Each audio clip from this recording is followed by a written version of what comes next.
Hello everyone, welcome to Unacademy articulate. आज हम बात करेंगे मॉड्यूल 6 पर और ये मॉड्यूल 6 जो है ये है पोस्ट मॉडर्न पीरियड के बारे में। लास्ट सेशन में भी हमने पोस्ट मॉडर्न पीरियड डिस्कस किया, लेकिन उसमें हमने केव आर्किटेक्चर पर ज़्यादा फोकस किया था। आज का जो मॉड्यूल होगा उसमें हम बात करने वाले हैं स्कल्पचर मेकिंग की। यहाँ पर जैसे ही मॉडर्न पीरियड का पतन हुआ, मॉडर्न पीरियड डिक्लाइन हुआ, वैसे यहाँ पर इतने ज़्यादा बदलाव नहीं आए।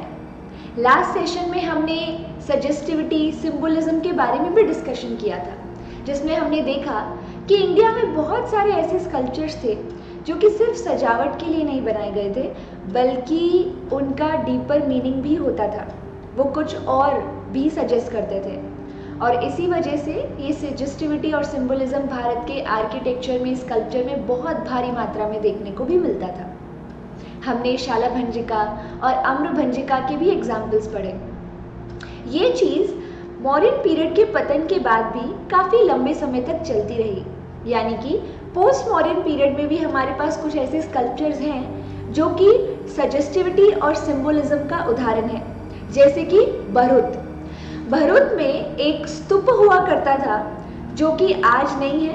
ऑब्वियसली उसके लोकल रूलर्स ने उस स्तूप को डिस्ट्रॉय कर दिया क्योंकि उन्हें पता नहीं था कि इस स्तूप की सिग्निफिकेंस क्या है, और इसी वजह से भरूच जो है उसके स्तूप के कुछ ही हिस्से हमारे पास आज मौजूद हैं। लास्ट सेशन में हमने स्तूप के अलग अलग एलिमेंट्स के बारे में डिस्कशन किया था, जिसमें हमने बात की थी वेदिका के बारे में। वेदिका यानी कि एक तरह की बाउंड्री जो कि स्तूपास के बाहर खींची जाती थी। सांची के स्तूप में भी हमने वो वेदिका देखी थी। वैसे ही भरूच में जो स्तूप हुआ करता था उसके बाहर भी इसी तरीके की बाउंड्री खींची गई थी, लेकिन वो वेदिका प्लेन नहीं थी, उस पर बहुत छोटी छोटी कार्विंग्स आपको देखने को मिलेंगी। तो यहाँ पर ये उस वेदिका का उदाहरण है जो कि आप देख सकते हैं। ये एक छोटा सा पैनल है जो हमारे पास बचा है। उस स्तूप के बहुत छोटे छोटे हिस्से ही हमारे पास आज बचे हैं और वो म्यूजियम में रखे हुए हैं। इस पैनल पर अगर आप थोड़ा सा गौर करेंगे तो ये पूरा सजेस्टिविटी और सिंबोलिज्म से भरा हुआ है। यहाँ पर बहुत से ब्यूटीफुल एग्जाम्पल्स हैं। आपको यहाँ पर हाथी, इसके साथ साथ पीपल के पेड़, इस तरीके की चीज़ें देखने को मिलेंगी जो कि दर्शाती हैं कि ये सब गौतम बुद्ध से ही जुड़ी हुई थी। पीपल का पेड़ एक तरीके से गौतम बुद्ध के एनलाइटनमेंट का सिंबल है, वैसे ही हाथी गौतम बुद्ध के बर्थ का सिंबल है। तो सिंबलिज्म और सजेस्टिविटी पोस्ट मॉडर्न पीरियड के समय में भी कंटिन्यू चलता रहा, लेकिन इसके कुछ और भी बेहतरीन एग्जाम्पल्स आप देख सकते हैं, जैसे कि ये पर्टिकुलर एग्जाम्पल जो आप यहाँ पर देख पा रहे होंगे। ये पर्टिकुलर स्कल्पचर अगर आप देखेंगे, कार्विंग अगर देखेंगे, तो उसमें एक महिला है जिसको लेटाया हुआ है और उनके बिल्कुल साइड में एक हाथी यानी कि एलिफेंट को कार्व किया हुआ है। देखने वाला तो समझ नहीं पाएगा, लेकिन ऑब्वियसली ये एक डीपर मीनिंग सजेस्ट करता है और वो है गौतम बुद्ध का बर्थ, लेकिन उससे पहले महामाया का ड्रीम। गौतम बुद्ध की माता महामाया जो है, उनको एक ड्रीम आया था, एक सपना आया था, जिसमें एक एलिफेंट, छोटा सा हाथी का जो बच्चा है वो उनके वोम में एंटर हो जाता है, गर्भ में एंटर हो जाता है, और उसके बाद फिर गौतम बुद्ध का जन्म होता है। तो उसी पर्टिकुलर ड्रीम को ये पर्टिकुलर कार्विंग दर्शाती है। ये सजेस्टिव आर्ट और सिंबोलिज्म का एक बेहतरीन उदाहरण है। स्कल्पचर मेकिंग में पोस्ट मॉडर्न पीरियड में बहुत से बदलाव आए। अगर मैं हेड गियर्स की बात करूं तो उनमें वो लोग नॉट्स बनाने लग गए, नॉट दिखाने लग गए, जो कि आप इस पिक्चर में भी देख पा रहे होंगे। इस तरीके के हेड गियर्स को पोस्ट मॉडर्न पीरियड में स्कल्पचर मेकर्स ने बनाना शुरू किया, लेकिन सजेस्टिविटी, सिंबोलिज्म अभी भी कंटिन्यू चल रहा था। आखिर ऐसा क्या हुआ कि ये सजेस्टिविटी, सिंबोलिज्म जैसी चीज़ें जो हैं उनको रिजेक्ट कर दिया गया? इन्वेजन, नॉर्थ वेस्ट से हुए कुछ इन्वेजन्स, यानी कुछ इन्वेडर भारत आ रहे हैं। शाक्स, सिंथियंस, पर्थियान्स, इंडो ग्रीक्स, कुशान्स, ये सब भारत आए पोस्ट मॉडर्न पीरियड में। इन्होंने अपने आप को इस्टेब्लिश भी किया, अच्छे से बेहतरीन तरीके से अपनी पावर्स को स्ट्रेंथन भी किया, और उसके बाद इन्होंने भारत के आर्ट फॉर्म्स को भी इन्फ्लुएंस किया। इनके द्वारा यहाँ पे सिंबोलिज्म और सजेस्टिविटी जो थी उसको पूरी तरीके से रिजेक्ट कर दिया गया।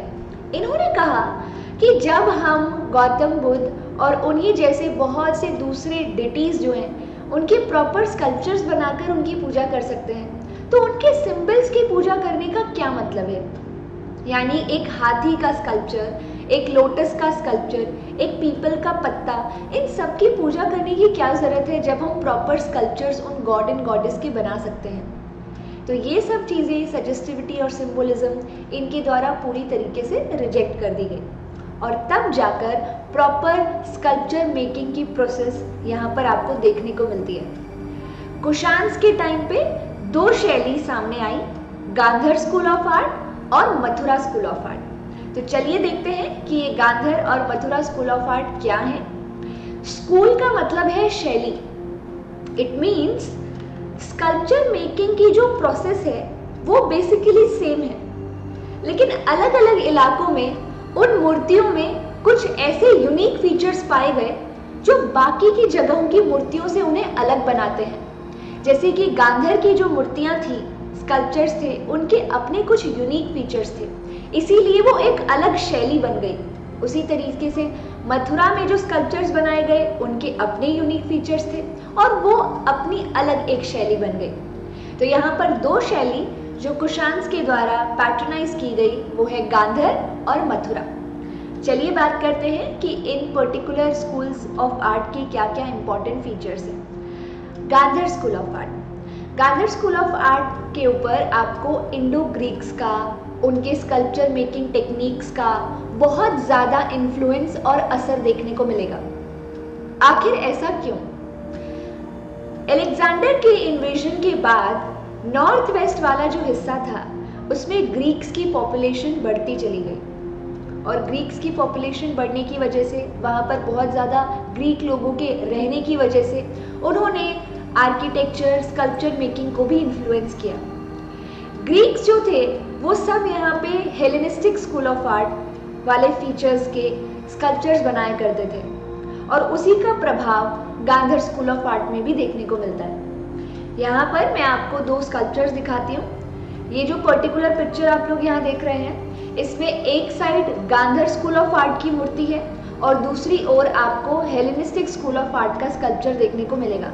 इनमें काफ़ी सिमिलैरिटीज़ है, जैसे कि अगर आप बालों पर ध्यान दें, कर्ली हेयर्स, यहाँ पर आप देख सकते हैं कि यहाँ पे कर्ली हेयर्स है, इवन यहाँ पर भी हेयर्स जो है उनको कर्ली ही दिखाया गया है। उसके बाद सेकेंड चीज़ जो देखी गई वो है ड्रैप्स, सिलवटें, कपड़ों पर सिलवटें, जो कि हेलेनिस्टिक स्कूल ऑफ आर्ट की एक खास बात थी और उसको गांधर स्कूल ऑफ आर्ट में भी भारी मात्रा में देखा गया। आप यहाँ पर इस तरीके से सिलवटें देख पा रहे होंगे दोनों के ही अंदर। तो इस तरह हेलेनिस्टिक स्कूल ऑफ आर्ट ने गांधर स्कूल ऑफ आर्ट को बहुत ज़्यादा इन्फ्लुएंस किया।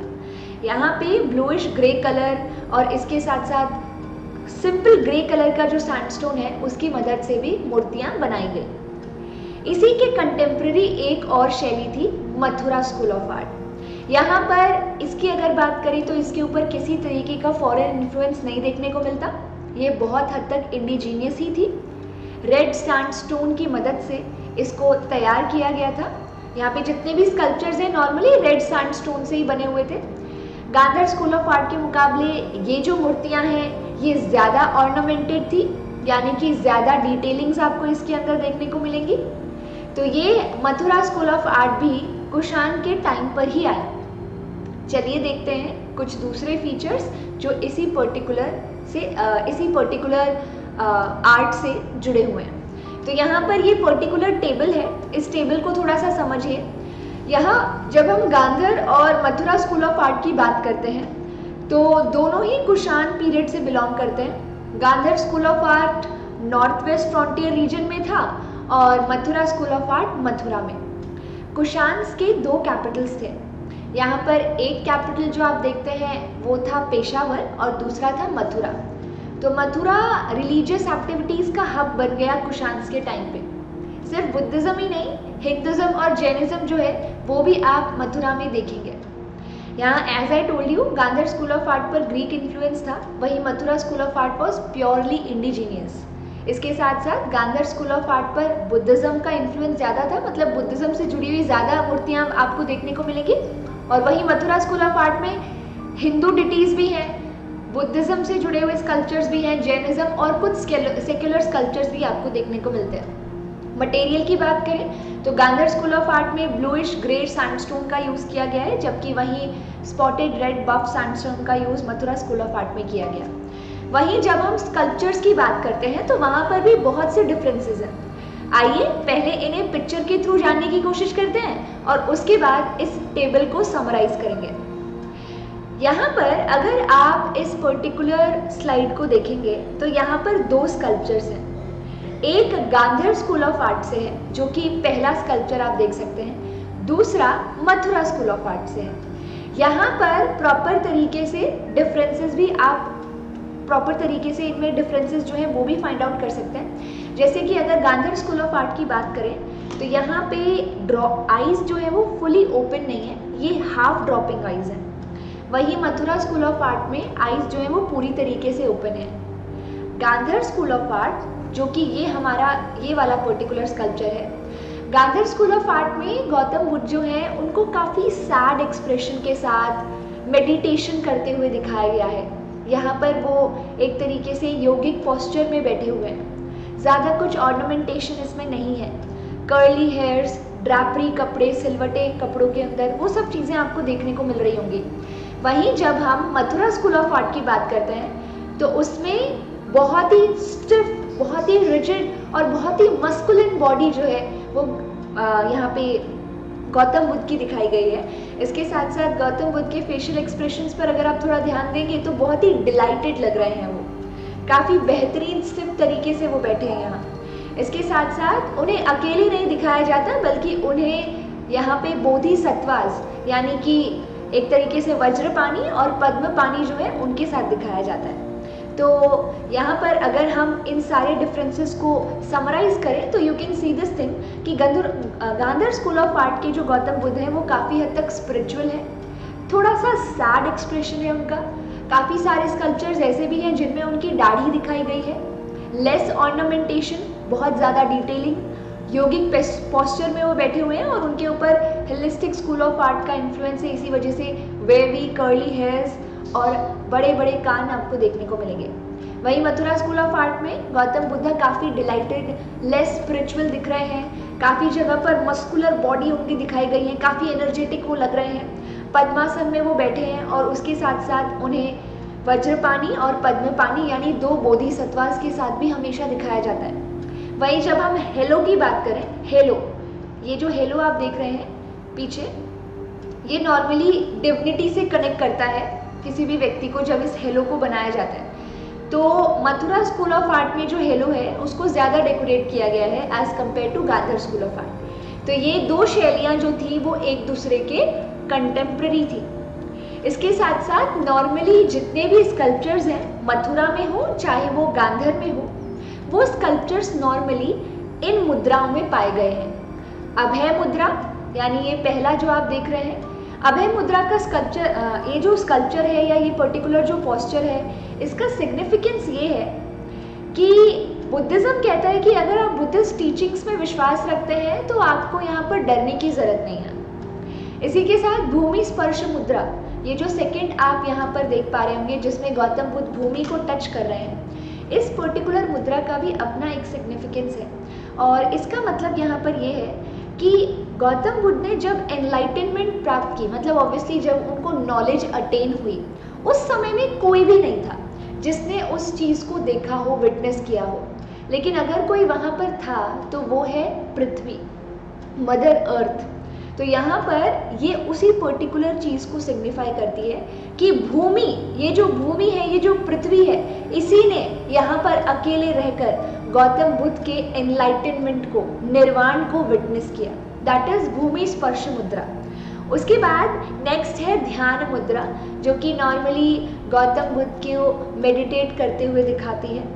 और उसके बाद है धर्म चक्र मुद्रा, जो कि गौतम बुद्ध के फर्स्ट सरमन को सिंबलाइज करती है। धर्म चक्र मतलब उन्होंने 8 फोल्ड पाथ के बारे में बताया और उनका जो सरमन है, उनकी जो टीचिंग्स हैं, नॉर्मली उनके जो प्रवचन है, उसे चक्र से दिखाया जाता है। तो यहाँ पर जो आप इस तरीके से मुद्रा को देख पा रहे होंगे वो धर्म चक्र मुद्रा ही है। और ये उनकी टीचिंग्स को दर्शाती है। तो इन सभी मुद्राओं में आपको गौतम बुद्ध के स्कल्पचर्स लेटर पीरियड में देखने को मिलेंगे। गौतम बुद्ध की मूर्तियां बनाना और उनकी इस तरीके से पूजा करना महायान बुद्धिज्म का पार्ट थी।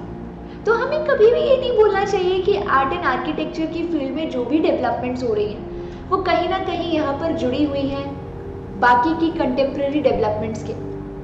ज़रूर राजा बदल रहे हैं, इसी वजह से तो हमने यहाँ पे स्कल्पचर मेकिंग की फील्ड में नए डेवलपमेंट्स देखे, बट कुछ नई फिलोसॉफिकल डेवलपमेंट्स भी हुई, जैसे कि बुद्धिज्म का 2 पार्ट्स में डिवाइड होना, स्प्लिट होना।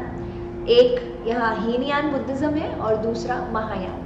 तो गौतम बुद्ध की मूर्तियां बनाना, गौतम बुद्ध को गॉड के तौर पर मानकर उनकी पूजा करना, बोधिसत्व का कंसेप्ट, ये सारी चीज़ें महायान बुद्धिज्म का ही पार्ट थी जो कि आगे चलकर सामने आया। तो इस पर्टिकुलर मॉड्यूल को हम यहीं पर रोकते हैं। ये मॉड्यूल जो है वो स्कल्पचर मेकिंग पर था और इसमें हम लोगों ने पोस्ट मॉडर्न पीरियड में होने वाली लेटर डेवलपमेंट्स को डिस्कस किया। आगे जो नेक्स्ट मॉड्यूल होगा उसमें हम लोग कॉइन्स के बारे में बात करेंगे, क्योंकि ऑब्वियसली प्रॉपर कॉइन मेकिंग जो टेक्निक थी वो यही इन्वेडर्स भारत लेकर आए।